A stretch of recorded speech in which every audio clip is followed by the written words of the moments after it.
Push it real good. I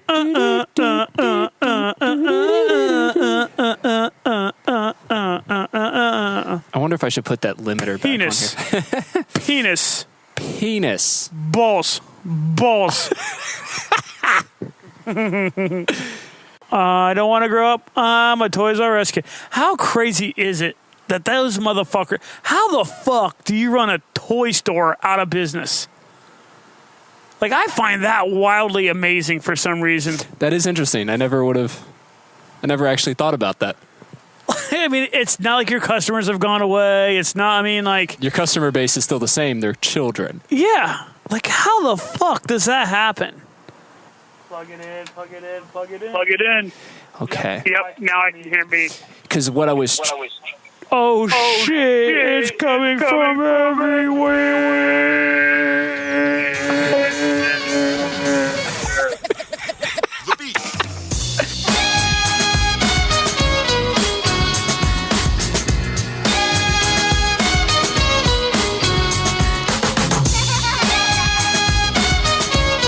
Welcome to Running Beer and BS, a podcast where we discuss those things and more. I'm Flores. I'm Johnny. And this is episode 24.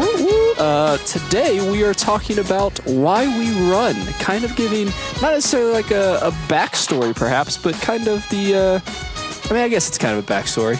Yes and no. Why do we continue to run? It's probably a better actual name for it, but it's not as catchy in the title for iTunes. Yeah. So why we run. So it's an ongoing story. Yeah, it's the ongoing story. It's the never-ending story. That's such a good movie. It's one of my wife's favorite movies. I don't think I've seen that in 15, 20 years, but I wish last time I remember that. it was... We haven't watched it. That's the flying dog, right? Yeah, it looks like like a dragon dog? Yeah, which is kind of... Okay, we both agree. Great movie, right? Yeah. Well, again, it's been 20 plus years. You watch that now and you're like, what the fuck? Third grader didn't get to do these graphics. Like, you're like, damn, this shit sucks. Well, that's back in late 80s? Early 90s? Well, you know what's funny? As I was going to say mid 80s, but then I realized that my wife is barely... Yeah. She would have been like 4. But, I mean, it could have been. It may have not. It may have been out when she did that itself. But we'll look that up. But while we're doing that, let's talk about what's dehydrating us tonight. So we're actually doing a double tonight because we're sitting outside and it's like, I don't know, 88,000 degrees outside. I am moist. Yeah, I am definitely glistening. It is quite moist outside. So we've been sitting here just bullshitting and talking and obviously doing we had the recorder going and we just never actually started the episode. So we finished the first beer we were trying to do. So what was the first thing? So the first one we took down was our last Texas beer. It was our last one that he sent us. It is from Texas Beer Company, and it was the Picos Amber Lager. It was a good beer. I mean, it was a solid lager. Had a little bit better than an average. You know, I mean, it had a nice little amber. It had a little extra maltiness to it. Yeah. That if it's just a straight lager, not a whole lot of this isn't a Yingling. No, it was a really good. I actually enjoyed it. Yeah. It's definitely a porch drinker, especially this weather. Like, it's maybe a little malty for a little hot, but I mean, we did drink the brown ale at Mohican. So what's funny is I feel like that brown ale had less maltiness than this amber did. Oddly enough, I don't know. It's hard to compare. I did enjoy it though. Never Ending Story, 1984. 1984. So you're right. It was before I was born. Hashtag nailed it. Yep, before I was born. And John was graduating college. Let's see. 84. Tell you what, man, I was deboing some kids on the playground at that age. What you got on my milk money, motherfucker? 84. Shit, yeah, I was 7 years old. Oh, man. I'm old. I wasn't born yet. That's so funny. Still a seed, if you will. I mean, were you though? At some point. Yeah, but I think that it gets like they recycle. Yeah, well, it gets like. Well, Dad always says he's like, you know what? I could have wasted you on a paper towel. It's a nice thought. Dad. Thanks, Dad. Love you too. Happy Father's Day. Here's your card, fucker. But yeah, so this lager, pretty decent. I haven't opened the other one yet. I've got like another swig of this, but I'll talk about it. Arjuana from Anthem Brewing Company. This is, surprisingly enough, this is also our last from Anthem Brewing Company. So they gave us a hookup with a 6-pack when I was out in Oklahoma City, made on earth by humans.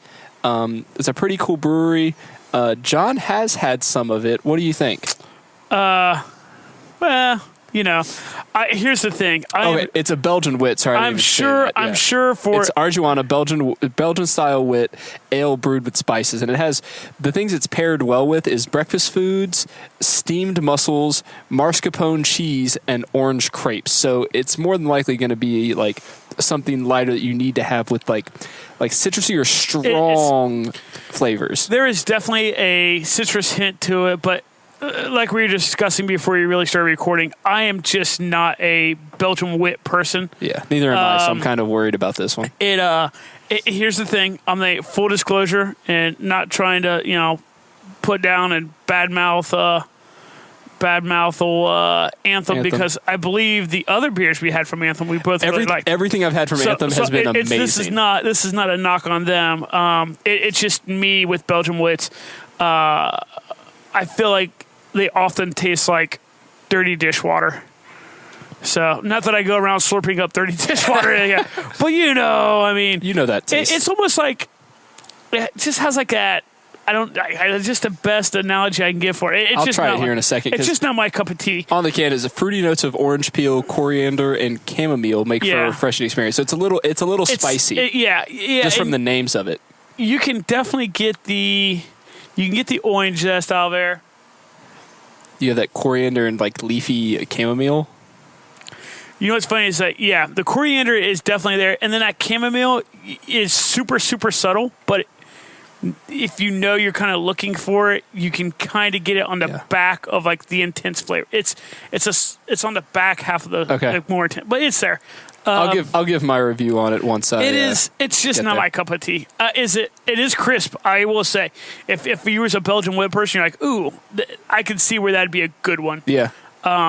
Just not your thing. Now, still gonna drink it. Yeah, still gonna drink it because we opened up the can. Because it's my duty. Yeah. Did you take a picture of that one? I did. Okay. I have wrote when you BS too long before recording. Yeah, you're on beer number dose. So catch up a little bit on the week. Kayla and I went to this pretty cool fundraiser at Zaftig Brewing Company. We didn't realize it was going to be a fundraiser. I got home from work and I'm like joking around because my mother-in-law was in town. And I was like, "Hey, honey, why isn't dinner on the table?" And she was laughing, and her mom goes, "It's because you're taking her out." I'm like, "Okay, that sounds good." And he was like, "Yeah, I was thinking we go to Zaftig." So we went there, and it was a fundraiser for Doberman Underground or something like that, which sounds like a fighting ring for Dobermans.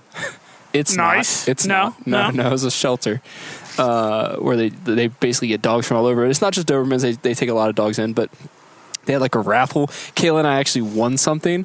It was like a taco night kind of basket. So then we had tacos the very next night. So it had like taco seasoning and sauce, margarita, like a giant thing of Jose Cuervo margarita stuff. It wasn't too bad. And then the highlight though of the night, well, two things. Kayla had Zaftig's Old Rugger, which we were trying to get the bottle release for it when we were. What week? I don't remember what week it was. Something was happening where neither one of us could make it out to get that bottle release. Oh. I don't remember what it was. We weren't around though, and I was really hoping to do it, and I didn't. Yeah. So Kayla got it, and we were sitting there, and I was like, I think it's pretty strong. I thought it was a 12% ABV, and I'm like, my wife, she can handle a 12%. She can handle her booze. Yeah. I'm like, I'm okay with her doing this, and then they're like, they serve it, because usually Zaftig serves in, 5 ounce and 10 ounce, I think? I think so. And they were serving these in 5 ounce and 8 ounce. And I thought it was 12%. I was wrong. It was it was higher than that. The 12 was how much it was. So it was $12 for an 8 ounce pour. And I smell it, and I'm like, it smells a little boozy, but it's not anything overwhelming. So Kayla takes a few sips, and this is on an empty stomach. And all of a sudden, she's like, I take a sip of it. I'm like, honey, this is really strong. She's like, I think it's fine, whatever. And I go up to the bartender, dude. I'm like, dude, what's the ABV on Old Rugger? And he goes, oh, it's 17. I say, what? He's like, oh yeah, it's a strong one. It's I'm an like, ass kicker. So I came back to Kayla. I was like, hey, we really need to get food. And that's where the second thing comes in. I just want to shout these guys out because they're super nice. Sunnyside Tacos, Joshua and Richard are the guys that run that. This is the best taco and quesadilla I've ever had by a white person. Oh, shit. Like, hands down. Really? The best quesadilla and tacos I've had by a white person. I just have to put that preface because, Hispanic. Really? Yeah. So they have it's like a little wagon. It's not an actual truck. Right. And they're down in Clintonville a lot apparently. And he's at Zaftig, he said, once a month. He does land grant. Talked to him about Hangry. And he's like, oh yeah, I'd love doing fundraiser stuff and that sort of thing. So Sunnyside Tacos. Josh was on the grill cooking that night. He actually had his cashier couldn't make it. So he literally was taking orders, cooking the food, and running the food inside of Zaftig, like doing it all himself and doing it with the smile on his face and just getting his shit done. I was like, dude, you're the man. And the food was amazing. We had to wait 40. We had to wait 40 minutes for it because he was behind on orders. Well, yeah. But I'm like, all things considered, I'm like, I'm fine. He apologized for it. I'm like, dude, I get it. I can't stand people who get shitty with food places or anything like that when the food is really, really, really good. Yeah. And they have to wait a little bit more. It ranks up there. I also, so kind of a parallel to that, I can't stand people who go to a restaurant and then, say the fish is discontinued because they sold out of it. Yeah. That's often not a bad thing. I mean, that just means that they had really fresh stuff in. They're not keeping a ton of stuff. Right. They're not holding inventory of frozen fish in the freezer. So I don't know. That's, I get it. It's frustrating. You're not getting what you want, but shit, man, sometimes be a little patient. You get, a better it's funny you say that because he ran out of guac. Yeah. And people were bitching that they couldn't get chips and guac. And he's like, I can get you queso. Right. Instead. Would you? So here's your options, folks. Either I can be honest with you and I can tell you I'm out of guac, or I can give you some fucked up, brown, nasty-ass guac that's been sitting back here for a fucking week. No. What do you want? And we had, he had a bunch of different meats, too. He had, carnitas, barbacoa, chicken, and steak. And we had barbacoa tacos and chicken tacos and then a chicken quesadilla. And it was fantastic. You can find them on Instagram, and then they're on Street Food Finder as well. How you doing? Neighbors just talking to us. We're on Street Food Finder. I think he's on Street Food Finder. I may have just lied about that. But you can definitely check them out on Instagram. They talk about where they're going to be and stuff like that. Dude, the next time they're around and they're at Zaftig or whatever, we'll hit up. We're going to have to plan to go to Zaftig. Okay, so I'm gonna hedge my bet a little bit. The more I drink this, and my palate is kind of switching over from the lager to this, I'm accepting it more and more and more. I also, oddly enough, I feel like maybe that's gotten a little warmer. It's kind of taken away some of the... Well, yeah, because it was, it was cold. It was... This usually, so John and I grab a beer out and we talk and bullshit for a little bit, and then we start the actual episode. This literally was, hey, you ready to start the episode? Hey, let's go get the beer. We grabbed it right out of the fridge. Yeah. And straight The more I drink this, I'm starting to appreciate it a little bit more. I don't know if I would... go out of my way to get it, but it's definitely better than my initial. Gotcha. It's a 6%er. Is it? Well. And then let's see what else happened my week. I know there's another funny story. Actually no, the alts. We talked about them. We talked about them, and I don't know how they felt about us talking about them, about their pot party or pot gummies. Their pot party. Yeah, I was like, hey, you guys gonna get gummies? While you guys getting high? You guys get high. But they were super nice, and they went to South Park Brewing and got the hookup for us. So they actually brought back some beers that we hopefully will be getting this weekend. I thought you meant they got the hookup. They may have as well. I haven't talked to them. We're seeing them this weekend, so we'll find out the 411. Stash something back on what's going there, but they're bringing back some beverages, and we've got a contact now at South Park Brewing. We're sending them some stickers. They're in the mail right now if you're listening to this, and they're sending us some too. So it's going to be sweet. And then my funny, annoying story. I'm talking way too much at the beginning of this. I apologize, guys. I know John's the talent, so jeez. It's ridiculous me taking beer this with over. him, folks. So, John. He feels special. I ran into Worthington the other day. Okay. And you know how there's that raised sidewalk? 23. So if I run down 23, there's a raised sidewalk before I get to 270. Goes by like the hotels. Yeah, on the east side of 23. Yeah. So I'm up there. Yeah. And the light turns green for people coming towards me. Obviously, I'm away from the road, no issue. All of a sudden, this like box truck, like a delivery truck, honks their horn. And I'm guessing like, hey, he's waving at me. It's like 7:15 in the morning. I'm like, hey, what's going on? Yeah. He just gives me the finger. Shut the fuck up. Honks the horn and just goes. And I'm like, I'm confused. So I literally just like did the meme where it's just like, I don't know what happened. Yeah. So I spent the next hour of my run trying to figure out what I did to this company or this dude. Right. No clue. But I had a good laugh about it. Just gave me the finger. Nothing. And at first I was like, all right, maybe someone cut him off. Right. I go, wait a second. He was the first person off the light. There's no one in front of him, no one near him. And he looked directly at me. There was eye contact made. So I'm like, no, he meant to do this. That was aimed towards you. I don't know. And I can't remember the name that was on the back of the truck because I was going to try to remember it. Yes. And then call them out. Well, what you need to do is just run that same route again that same day, that same time, and see if it's just a delivery. Oh, because if it's a box truck, you know what I'm saying? I mean, it could just be like a restaurant delivery or something like that. Yeah. And then the bad thing is, if like let's say it is like a restaurant delivery, like they're business to business, they're like fuck off, whatever. Yeah. Like you're making zero impact on us, really. Yeah. But you could still like. Oh, I can rant and rave about it and get some gift cards. It's funny because I feel like I remember having a conversation years ago with Mike Smuds, who used to work for a company, and they were they were in logistics and shipping and handling and stuff like that.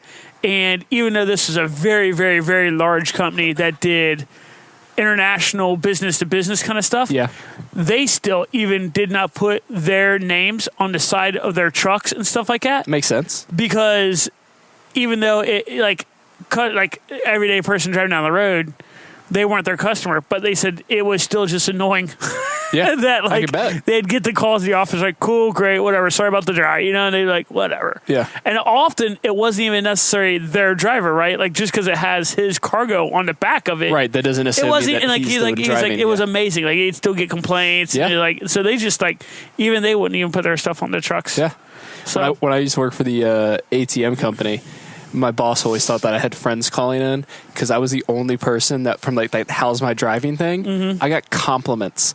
At least once a week, somebody complimented me of how good I was driving. And he's like, dude, you totally have your friends calling this line. I'm pathetic. like, no, I don't, man. I'm just a very safe driver in this death trap, this bulletproof death trap. I have the opposite. Like, it is hilarious because my truck is... Oh, yeah, because your truck has your work stuff My on truck it. is unique, and I'm the only company truck. Well, I'm the only truck in the... It's my personal truck, but... Everyone else's is white with red writing. Right. Like our company vehicles is white with red. Yeah. And mine is not. So it's hilarious when someone calls in. It's like, who's the guy driving the black truck? The office doesn't even have to like. They don't have to look up the plate or anything. It's hilarious. Like I'll get the phone call from the office. Like, hey, Johnny, are you up on like the northeast side on 270, getting ready to go by like the Route 3 exit? Like, yeah, why? Yeah, man. And I'm like, hey, it's just the fucking out. And like, I immediately, like, as soon as I get that, I know. You know exactly who it was. I said, I was like, for now, you guys need to start asking what the person's driving. Because I'm telling you what, right now, if it's the fucking asshole in the little silver Honda, you tell that motherfucker that all he has to do is get out of the fucking middle lane and I don't have to swerve around him. And they're like, oh, okay. You're like, under the Thunderdome, and you're just like smashing the side of a car. Yeah, so the poor receptionist has to call me with the, hey, we got a call about you kind of call. Like, they then have to listen to like 5 minutes of me road raging, about shitty drivers on 270 or like 315 or so. Yeah, they know. They're like, hey, so you're down on 270 today, huh? So you're down on the southeast side? Yeah, why? Yeah. Oh, did you get a call? Like, I'm like, who was it? So I'm gonna get him. And as you guys heard from our last episode, we were spending the day at Mohican, and awesome. I obviously left, and John stayed. So what's some stuff that went down after after I left? So I don't know exactly. So the last 3 years, this being the third, this being the third year in a row, it has been hot. I mean, hot. Yeah. I know it got the high 80s. I'm sure it got the high 80s. I don't know if it hit. Is that all you got here? Or up there, I mean? Yeah, I don't know. We hit yesterday, or was it yesterday? Yeah, yesterday it hit 104 is the highest I saw here in Columbus. No. Yeah. Is that straight bulb or is that with humidity added That's in? with everything. Okay, so that's heat index. Yeah, heat index is 104, but I think my car registered 97 was the highest. Shut up. When I left church yesterday, 97 is what my car said. I don't know what it was 3 years ago, but I don't know. I know yesterday there were some people struggling, man. I mean, and then it was funny because like I did hear something new. Like I heard something new. I heard that people were talking about, yes, it's hot, yes, it's humid, but what made yesterday or this weekend even worse is the humidity was hanging extra low in the air. Low hanging humidity, which I've never heard of. Is that a thing? Baxendale, ask your wife. So that's the new thing I heard yesterday that made this year even worse than previous years, which we can all attest that was hot and humid. Yeah. But no, so I hung out at the aid station a lot. Is this the point we want to bring up? Yeah. Okay, so I on Facebook and on all that stuff, tons of people get shout outs, tons of people get credit and all that stuff. And dude, if you towed the line yesterday and you finished your race, fucking kudos. But there's one person, and I don't even know if she's a listener or not, and I don't give a fuck if she listens or not. She deserves a shout out. Erica Worcester, I think that's how I really, oddly enough, I've known her for years. I don't know if her last name is pronounced Worcester or whatever. And yes, that is her new, because it used to be Erica Geiger. Yes, so her new married name is Worcester. Do you have her mother's maiden name too and her social while we're at it? So Erica, all right. So I'm waiting around for my runner that I'm supposed to pick up and pace. Starting the fourth loop, it is we're at the starting line aid station. And that aid station, that is the first aid station where they begin cutoffs, right? So you need to make it in and out of that aid station by 5:45. Okay. Right? We're talking AM, folks. AM, AM. And that is mile 77-ish. Yeah, 76, so we're saying mile 77. 77. Again, you have to make it in and out by 5:45. And I am sitting there and, my runner, unfortunately, didn't make it in.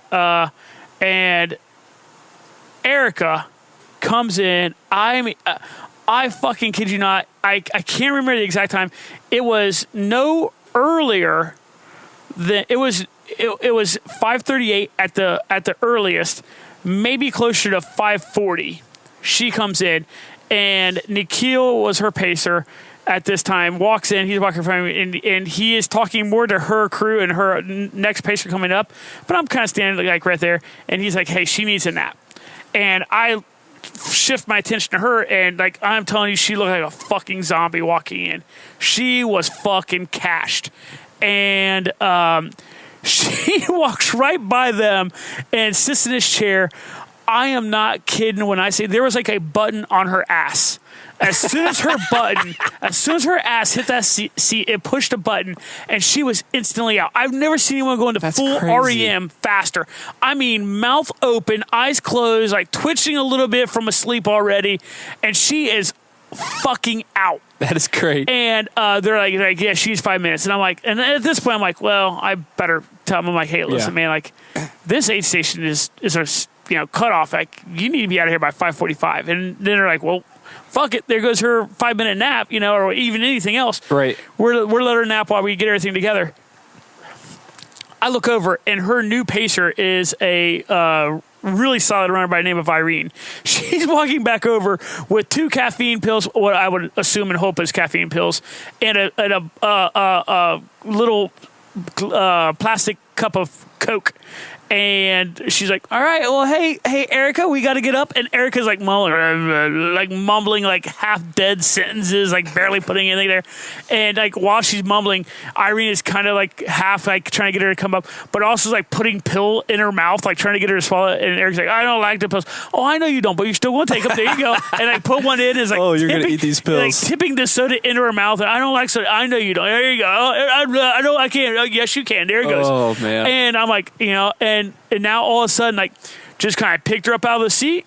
There we go. Pat on the butt. Out you go. And there Irene and her go. So here is where I think Erica deserves all, like, you know what? Erica and Irene, because I am sure Irene was riding her. Yeah.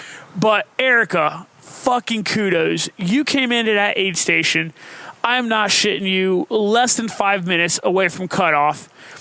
Folks, she finished that race with 25 minutes to spare. Just over 25 minutes. So, what this means is when she is on the last leg of survival of this race, she fucking bared down and ran a negative, right? Because she actually gained time back and banked 25 minutes on the clock. Yeah. That is fucking awesome.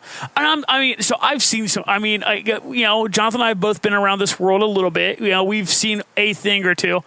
I can honestly say I have never been that far down the rabbit hole and battled back, and I don't know if I've ever seen anyone else. I take it back.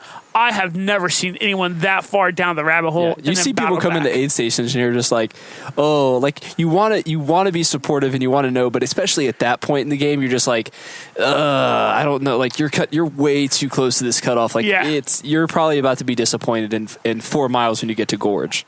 Yeah, no, yeah. So somehow she managed to that is nuts. Get her shit together and like finish with 25 minutes to spare. That's just absolute. So she of all the things I saw, I saw plenty of good shit, saw plenty of people doing some terrific shit, but I'm going to say personally I think hers was the most impressive of everybody's. Well, that's awesome. So that kind of goes into our conversation of why we run. There's a lot of things that kind of started us in running and why we continue to run. Maybe we'll preface here with a little bit of that backstory we kind of talked about earlier of why we started running. So what made you start running? Like running as far as like running races and stuff like that, because you were in the Army, so you were forced to run. I was forced to run when I was in the Army. What's kind of funny is when I got out of the Army, I was like, fuck this, I'm never running again. And now I'm forced as a 40-year-old, I'm forced to look back and think, wonder what would have happened if I would have just stuck with it. But yeah, basically for me, I took off a bunch of time off from running because like the Army forced me to, and I realized, man, I've really let myself go. So initially I was just saying start running to get back into shape. And then I just kind of, for some dumbass reason, I kind of made myself this like, all right, I'm going to run a half marathon every year before I turn 40, and I'm going to run at least one marathon before I turn 40.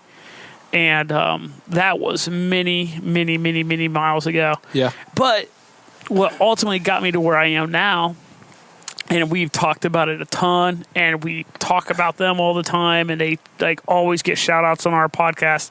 But really what got me to where I am now, what got me into running the way I run now is just Possum Nation. Yeah. That's kind of, so my I feel like my answer is probably pretty cliche. What got me into running was just trying to get back into relatively decent shape. Right. Is what got me back into running. But what has like kept me around running and what has like got me to doing what I do is just simply, Possum Nation and stuff like that. So. Yeah. We'll get a little more into that too, because we kind of, John and I have similar stories with that, with like the community aspect. But I'd say I started running really because I moved from South Florida up to Ohio, and it was just like depressing.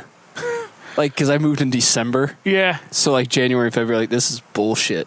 Like it was so depressing. I had no outdoor activities to do. And then like when springtime came, I was like, sweet, I'll play golf. I'll do this stuff. And like golf is fucking expensive up here. Like in Florida, it's like $10 for a round and a cart. Yeah. You're playing at 2 p.m. when it's 115 degrees, but God, you're still playing. Yeah. And it's cheap. So I moved up here and it's super expensive. And I was like, all right, I need to find an outdoor thing I want to do. Yeah. I played baseball in high school, so we hated running. Remember the coach was like, you need to do 2 miles. Like, 2 miles? What the fuck do you need to do 2 miles for in baseball? Well, I played outfield, so we needed to. Still. It's just straight conditioning. It's straight like, hey, don't be a fat, lazy ass. That's really what it was about. Or you'll get moved to catcher. Yeah. Ugh. Or a pitcher. Be like First base. Be like a David Wells. Fucking Sabathia. Yeah, just such a big donut eating. Okay, way off topic, way Okay. down the rabbit hole. But when you talk about fat ass pitchers, Yeah. this happened like a month ago or so.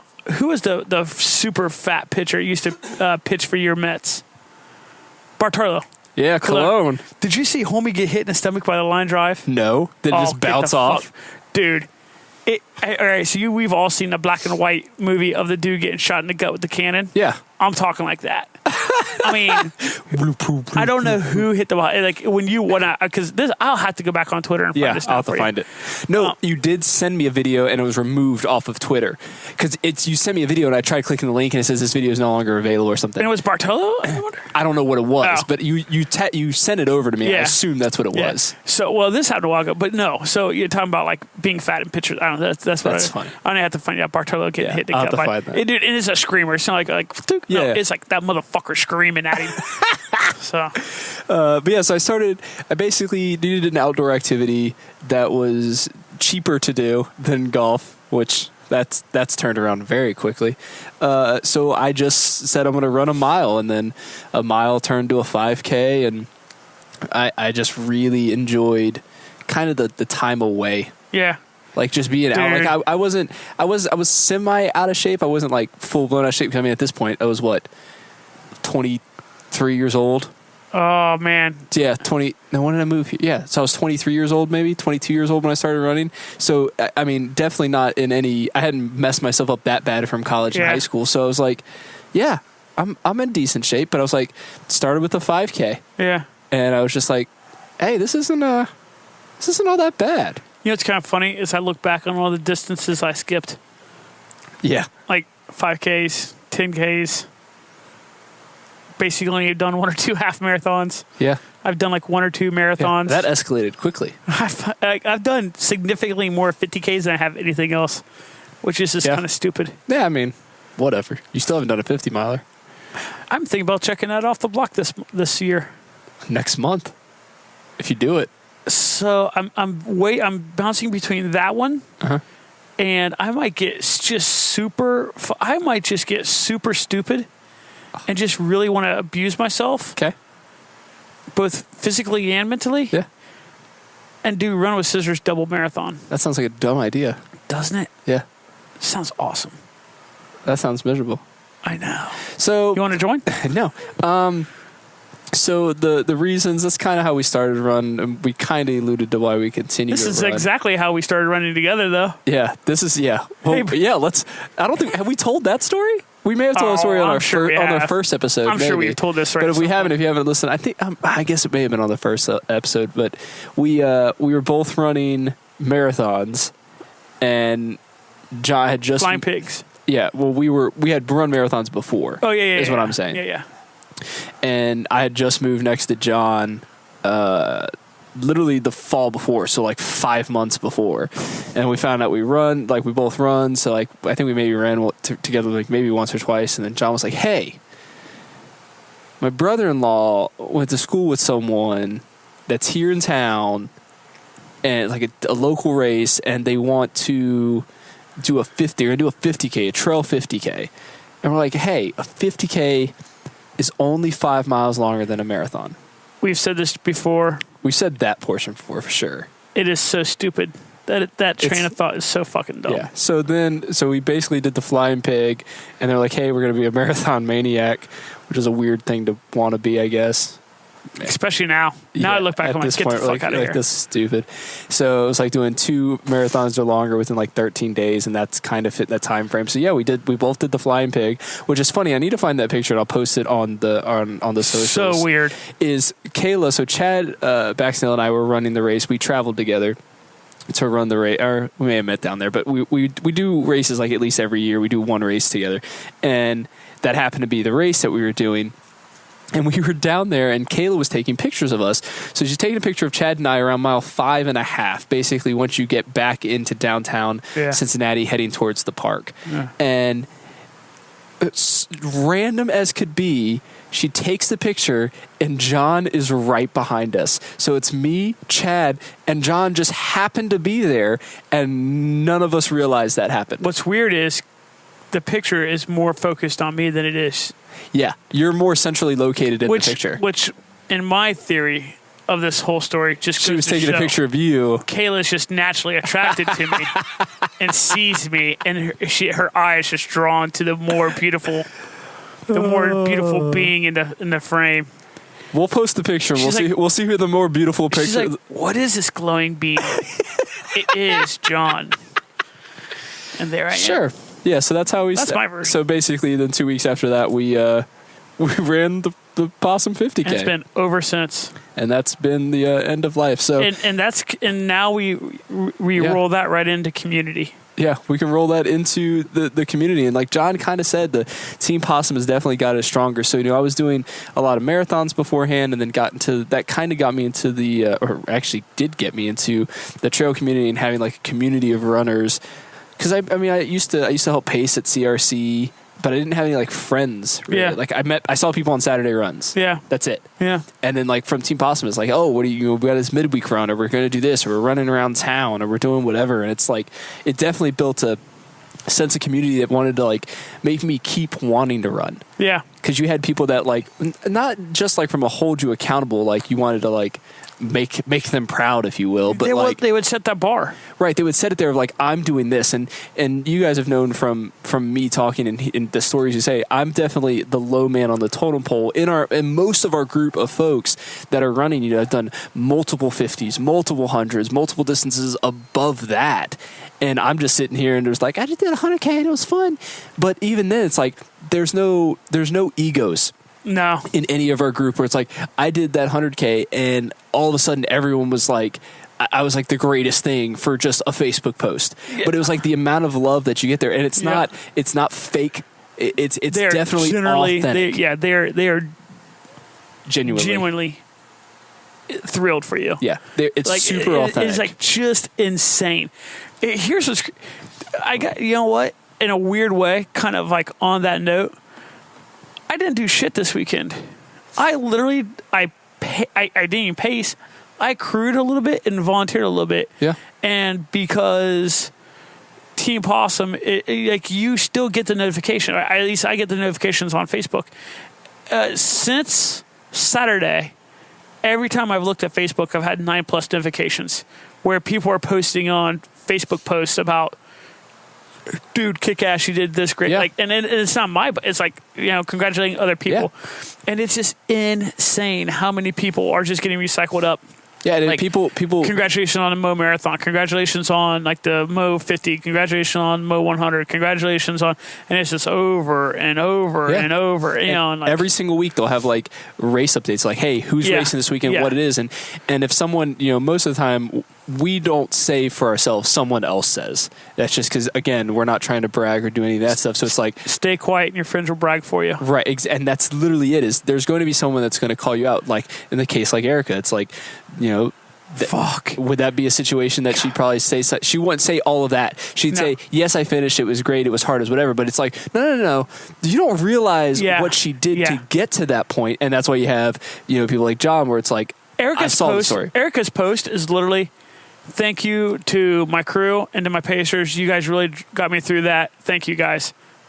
And that's it. That was it. Yeah. Not, hey, I'm a bad bitch and I went out and came from the death and knocked this out. And that's why it's like, and you'll never hear that from, I mean, we have people in the group that have finished 10+ Mohican finishes, but we'll never talk about it. All they'll talk about is like, oh, the weather was super challenging. I got another one done though. Right. And it's like so matter of fact, so chilled about it. But it's nice because you can always have with that community, whether it's group runs or midweek runs or really just needing to do something. I mean, how many times during the week we're like, hey, who wants to run this weekend? We set a group text or even just put it on the Team Possum page. Dude, next thing you know, you have like 15 people. You have like a full off group run. A group run. If you ever need to get a group run in, and if you ever need to get some miles in, and you are virtually anywhere in the state of Ohio, and you throw on Team Possum page, hey, looking at getting some miles in around here, it is almost a guarantee you'll get a small group that will be like easily totally there. And John's right, probably anywhere in Ohio because there's so many people around now. The outreach, but so I can honestly say the reason I have stuck with running the way I've stuck with running, the reason I've done the stuff that I've done and kind of all this kind of stuff is because of the community that we've been lucky enough to kind of like fall into. There was no, oh, I'm seeking out this community, I'm going to get in this community or like that. It was pure dumb luck. Yeah, we did the 150K. It happened to be the first one. Yep.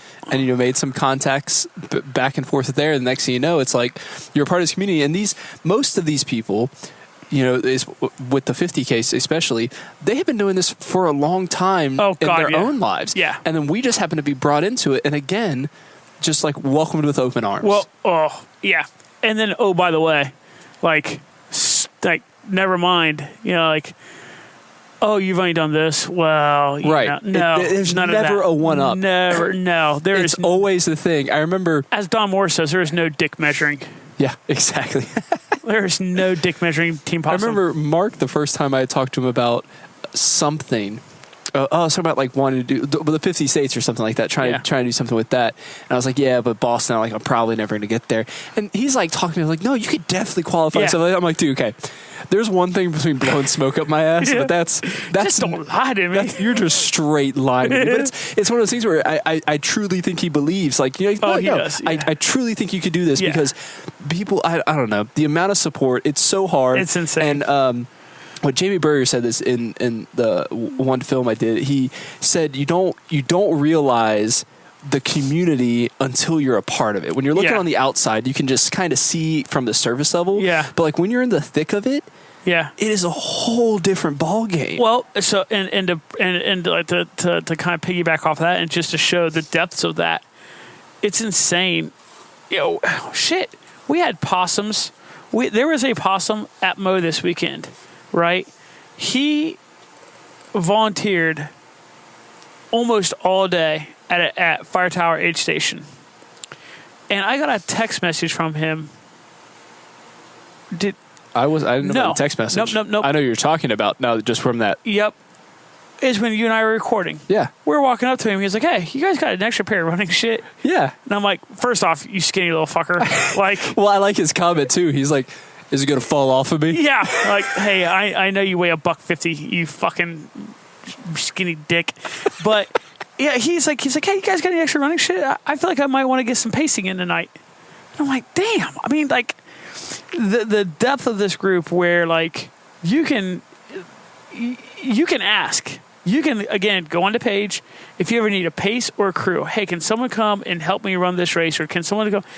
I am positive someone will do that. And if they don't, there is a solid chance that if you run a race in Central Ohio or in Ohio, that there will be a possum at an aid station. And if you just say, hey, man, I need some help, I am almost willing to bet a possum will be one of the fierce people will jump up like, hey, man, I got you. How far do we need to jog this out? Yep. How far do we need to go? Yeah. They're definitely there to support you in really any way, shape, or form. I don't know. It's just something different. I mean, we've talked about it before, the difference between road and trail and stuff like that. But this group of people is just something that's really next level. Yeah, I love it. I absolutely love this group. It's cool too because like it's funny because we keep talking about stuff around Ohio and stuff like that, but it's getting to the point. It's getting to the point where it's almost getting to be worldwide. Like we can go now, and it's funny because like on that Team Possum page, you can look and you can see like people posting pictures running in like England, people posting pictures in Germany and stuff like that. I mean, it is insane the amount where this group is really starting to kind of explode to and kind of taking over. Yeah. Let's see. Another reason why I run the travel. I like seeing different places. It gives me an excuse to go somewhere. It gives me a reason to go to Birmingham, Alabama. And I feel so bad because every time I talk about that is always the city I use because it's a rundown shit city. Is it? it's one of those. Well, I've never been to Detroit, but it's my inflection of that, like what Detroit would be. Of there's these like office buildings and stuff like this, all vacant. Yeah, like just empty, like the entire downtown area, other than like the national monuments and or the state monuments rather, and all of that in like the downtown area. Other than that, office buildings are just nothing. Yeah, most of the storefronts are just blank, and you're just like, what's going on here? But yeah, that's always my like go-to is like, you go to places like Birmingham, Alabama. Well, what's kind of funny is I guess I sit here and think about it. I'm getting ready. I mean, shoot, here tomorrow. I'm going to take off and I'm flying to Tahoe. Yeah. Why am I going to Tahoe? Because of running. Yeah. Outside of that, I would have never. Right. I may have never crossed my mind to go to Tahoe. Right. So it is kind of neat when you think about some of the opportunities it opens up for you, and some of the places where you may have never thought about going, and you're like, you know what? I heard these are pretty. Oddly enough, I think we talked about one. I think one time before we talked about bucket list runs. Yeah. And that was a shit beer episode. Was it? It's hard to remember. Yeah. Ice House. But oddly enough, one of the bucket list marathons for me, of road marathons, is Grandma's. Yeah. Why in the fuck else would I want to go to Duluth, Minnesota? Other than Duluth Clothing. And it is way up there. We have to do the clothing just opened up. I know. 2 weeks ago. Is it open? Week. Yeah, it's open. Dude, last week. I love me some Duluth boxer briefs. Dude, I've heard some good things about it. Dude, Duluth boxer briefs. Yeah. It's like angels holding your nose in place. They look like it looks like a miniature Cabela's in like Cabela's parking lot is where it's at. Oh yeah? It looks tiny compared to Cabela's. And it's like right there.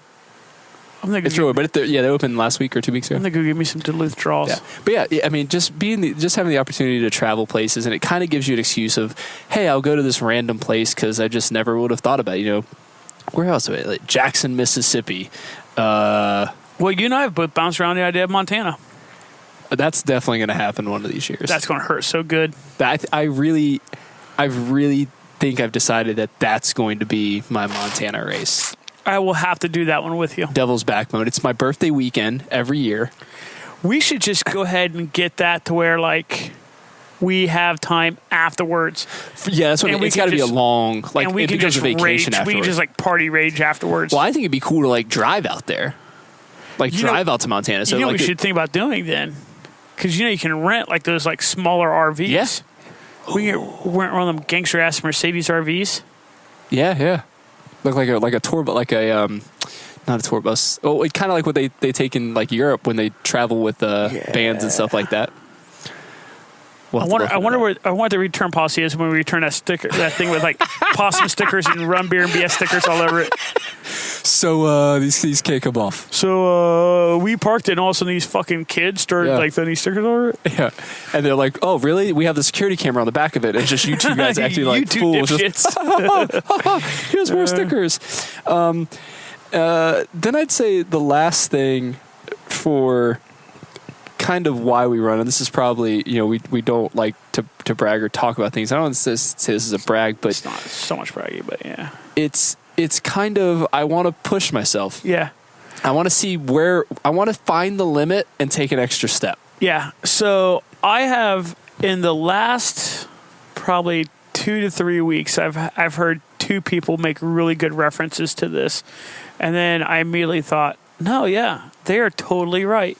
One was, I was listening to Burf Barf's podcast, and they were, I think it wasn't, I think it was Lauren. I think it was Lauren I was talking about. Their voices are hard to separate from me sometimes. I've listened to it, and I'm like, Well, actually, yeah, anyway. So she was talking about how she enjoys, like, almost that spiritual kind of like pushing yourself to that next level where it's like kind of almost like a spiritual experience. Yeah. Where you're just going that far into the red line. And I'm like, man, that is a good point, because it is. I mean, if you really redline it and you really go for something, And then I was also like going back, I think we talked about a little bit, Erica made the comment on a Facebook post about just, you know what, she saw an opportunity to do something and fuck it. She could have played it safe and she could have done this or she could have done that and had a really good time. Right. But she saw an opportunity. Fuck it, man. She went for it. And one of the things I really, really enjoy, again, going back to the possum group, but really, really more specifically, just the whole trail ultra running world is the whole, and this is super cliche and super corny, but it's the whole idea of if you shoot for the moon, you'll land amongst the stars.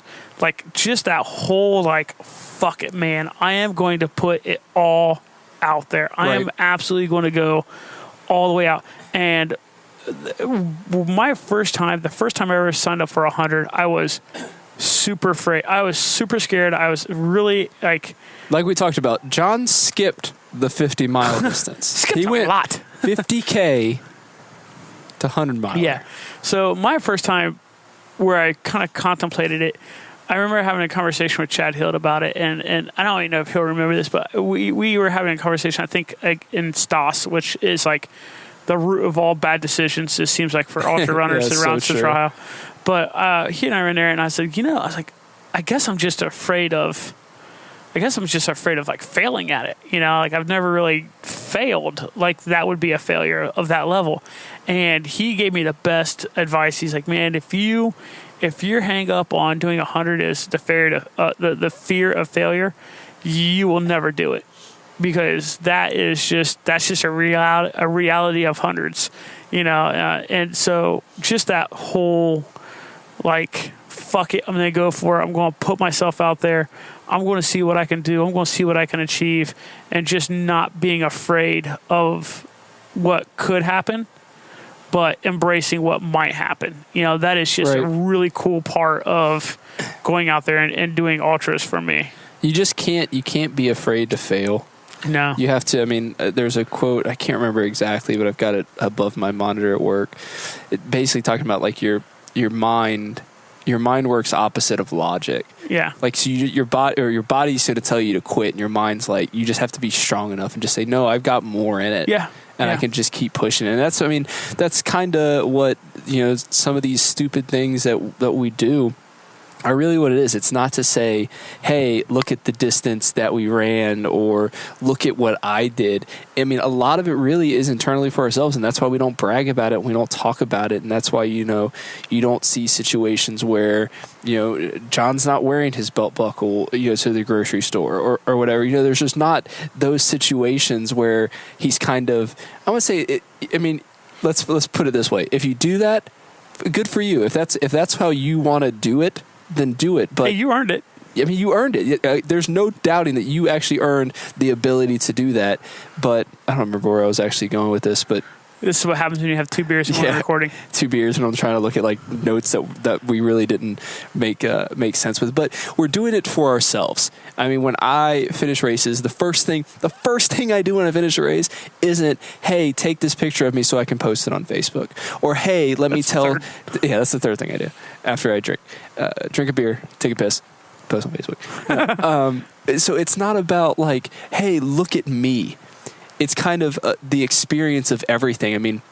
When I did the 50 miler at North Country, the first thing that I remember doing was thanking Kayla and John for putting up with my baby ass for 12 hours, because I knew how much of a pain in the ass was, and it wasn't a me thing, it was a we thing. We did that together. Yeah. We got through that experience together, and it's not something I went on and posted instantly. It was about what I can do and what's the next step for me. And the only reason I tell people about the 50 state goal is because when people ask why I run so much, if I just say that, it's done and it's over with. But I don't tell people every single race I do and that sort of thing, because I don't want it to sound like, oh, he's just bragging about how much he runs.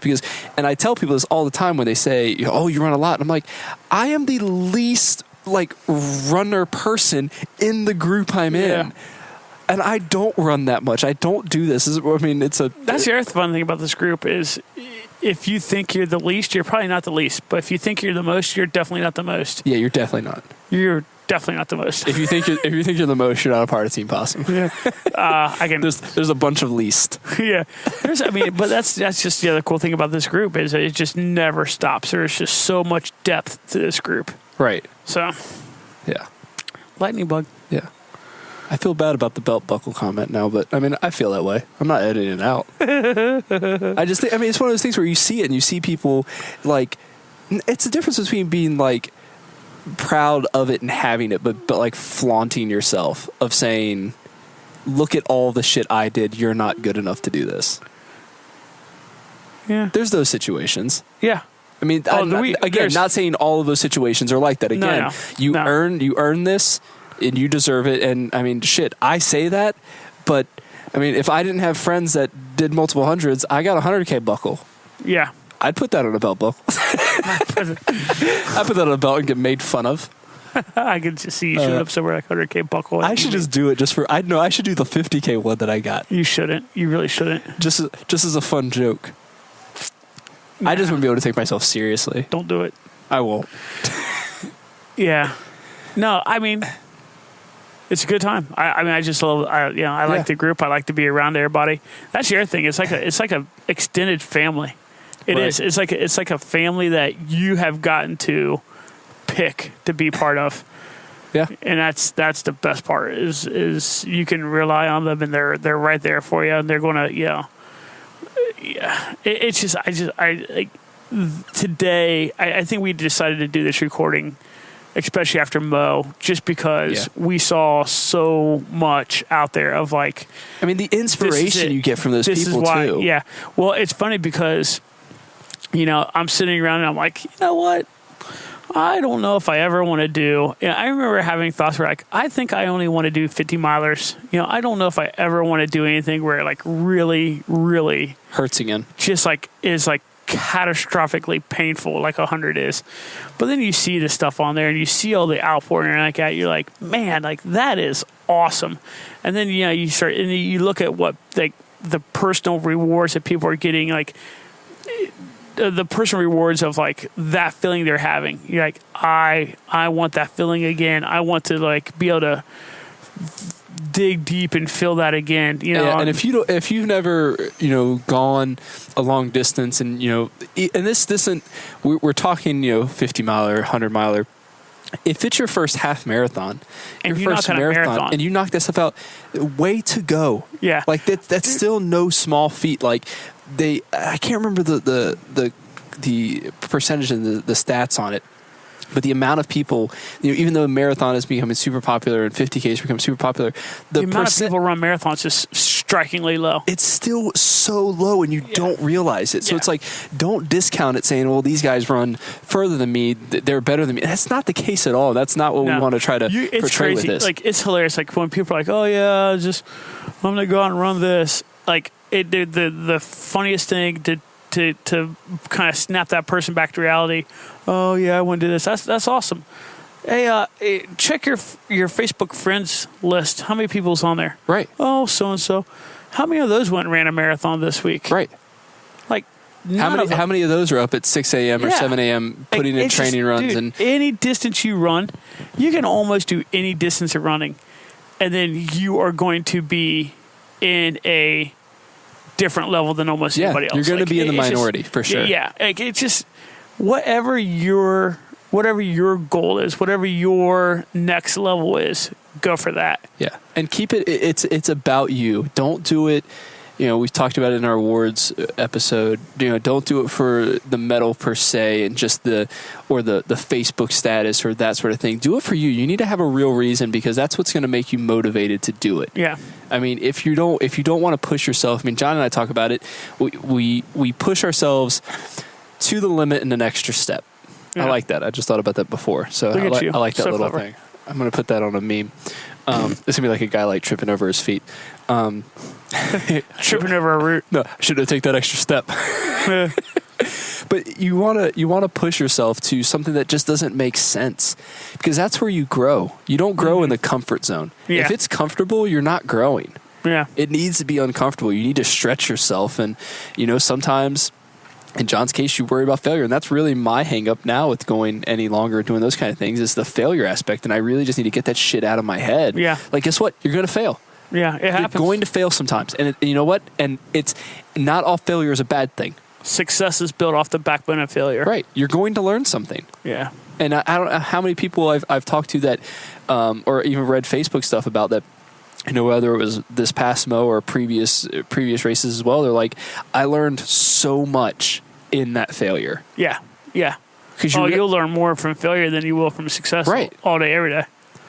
Yeah. Yeah. I don't know. All right. We got like to a real tangent to like deep talk. The sun went down. It's like the lights turned off, and it's like, welcome to the radio show. What was the one lady that used to have her own, that she would send out like love requests and stuff like that? Delilah. Yeah. All right. I am Casey Kasem. We got anything exciting going on this week? Nothing really. Nothing really, I know. So we talked about this last episode. This episode's being recorded a little early. So I don't know what's coming up in the weekend that this is actually releasing. Well, oh, wait, not this one, but next one, yeah. Yeah, so technically when you guys hear this, John would have already been in California. Yeah. At Western. Yeah. So it was getting a little off schedule, but it's all right. I mean, we're sticking with you guys. Hope you enjoyed the photos. That's right, yeah. Because there will be photos. There's going to be plenty of photos. And, but this is, we do this, and I mean, it kind of runs into our community aspect. People thought this was funny when we brought the idea up and said, yeah, maybe we'll listen to you guys because you guys banter a little bit. And it's kind of grown into something, much greater, which is more than either one of us had expected. I mean, I could speak for John in that aspect, but, we do this week in and week out because we know you guys find something out of it. Whether you find one little piece out of this, we do it every week, and we weren't going to miss a week. John's gone for literally what would be 2 episode recordings. Yeah. And we're like, we can't miss a week. Yep. So we're sitting out here on the patio just making it happen because you guys deserve it. Damn it. You deserve it. Stop being so amazing. But yeah, I don't have anything else there. Check out Sunnyside Tacos. They're local. I don't know where they're going to be at. I'll probably post some of the stuff on our socials. You can find us on the socials at Running Beer or Run Beer and BS on Facebook, Twitter, and Instagram. We also have a YouTube channel, which we have a few subscribers. Oh, I can't remember the dude's name. There's a dude, I believe he's from the UK. Oh, yeah. That's been like commenting on all the videos. And it's like, dude, he is hilarious. Oh, I think I put a comment. Now I got to find it because it was so funny. He made where's my notes? He made a comment. I put it in my personal notes. Personal notes? Shit, no, it's my personal. I'm not privy to it. No. Well, before I'll put up those right now, but shout out to Chrissy from Bad Case of the Runs. She had a podcast and she was talking about using one of our episodes. She basically ran a half marathon, and we were the first thing she listened to, like during the race. And she said it was a solid hour of goodness. There you go. Quote end quote. I'm like, what? Thank you so much for that comment. But where was his name? I've got to find this. Sorry, listeners, you have to deal with this. Do you have anything to talk about while I look this up? I don't, but but now I'm looking for this dude's comment because now you got me curious about it now. Well, it was on YouTube. Well, it was on YouTube. Yeah, I know, but there's a couple of them on there. Is there? Yeah. Anyways, so I'll find it. You should just post that later on because I really got nothing else to talk about. Well, you got to figure something else out, man. I have nothing to talk about. I'll tell you what I can talk about. Talk about our T-shirts. I'll tell you what I can talk about. It's 10:15, and I still got to pack for California for tomorrow. What? No, Yeah. You don't need to pack. What do you need to pack about? I got enough stuff that I could probably survive. Actually, I probably am done packing. Yeah, actually, yeah, fine. I just wanna go to bed. We'll shout them out for the next episode. So I apologize on that. But like I said, you can find us on all the socials at Run Beer and BS. We are on Facebook, Twitter, and Instagram. I guess I could have talked about the T-shirts. Yeah, it's cool. We have T-shirts. We talked about it last few episodes. The campaign is ending here shortly, so definitely make sure you get the orders placed for those. We talked about it last week. They are going to be a limited run. We're not going to do this design again. Yeah, and my whole thing is like, so we've discussed this. Like, obviously, the more orders we get, it drives down the per unit cost, so we can give more to the veterans, the veterans group that we're going to give to. I in my head, I don't know where Jonathan's head is with it, but in my head, I've kind of set like this weird goal if I want to be able to at least give them $500. Okay. So we're getting close to that, but Yeah. we need you guys to jump on board and get some shirts ordered, some T-shirts. Yeah. So order a T-shirt and share it yourself. I'm personally throwing out the challenge of someone joined me with the V-neck gang. No one has joined you in the V-neck gang. Get on that. Literally the only V-neck gang. Get in on that V-neck. Yeah. So maybe we'll give away something. We'll pick a name from the people that bought shirts and like give away something. I don't even know. Give them a V-neck. We'll order an extra V-neck. Force them to take a V-neck.